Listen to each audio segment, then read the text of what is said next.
অসুস্থতা আসার আগে সুস্থতাকে কাজে লাগাও।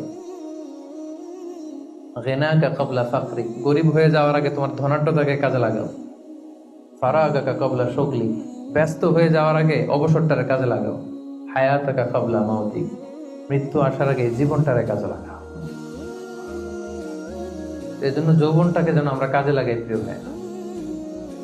এবং কিয়ামতের ময়দানে 5টা প্রশ্ন করা হবে। এই 5টা প্রশ্নের উত্তর না দিয়ে কোনো বনি আদম পাই নাড়াতে পারবে না, পা নাড়াতে পারবে না। এর মধ্যে প্রথম প্রশ্ন, আন হায়াতিহি ফীমা আফনা, তার জীবনটা সে কোন কাজে লাগিয়েছে। ওয়া আন শাবাবিহি ফীমা আবলা, জীবনের মধ্যে যে যৌবন ছিল ওই সময় কি করছে। ওই সময় কি ইসলামের বিরুদ্ধে তার কাজ করেছে? হারাম কাজগুলোতে সময় ব্যয় করেছে? হারাম ব্যবসা করেছে? হারামের সাথে সম্পৃক্ত ছিল? ইসলাম বিরোধী গোষ্ঠীর সাথে সম্পৃক্ত ছিল?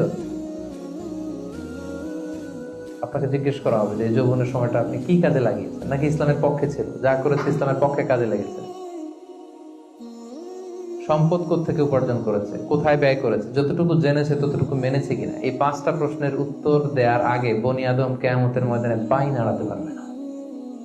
এই জন্য দ্বিতীয় শ্রেণী হচ্ছে ওয়াশাবুন নাশাআ ফি ইবাদাতিল্লাহ, এমন যুবক যে তার যৌবনকে আল্লাহর ইবাদতে কাজে লাগিয়েছে। এজন্য যৌবনটাকে যেন আমরা কাজে লাগাই।